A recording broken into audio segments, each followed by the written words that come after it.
When you purchase a new vehicle and you want to protect the outside paint of your vehicle and make it look as new as long as possible, you have a couple of different options. Just maintaining your paint is the first, which means keeping your car clean and keeping it coated with some type of protective material or product like a wax or ceramic coating. Ceramic coating is basically a lot like a wax. The vehicle will be conditioned and cleaned deeply on the paint surface, and then a small bottle of ceramic fluid is applied evenly over the entire surface of the paint.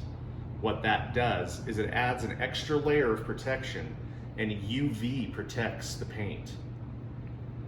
The other option is called PPF, or paint protection film.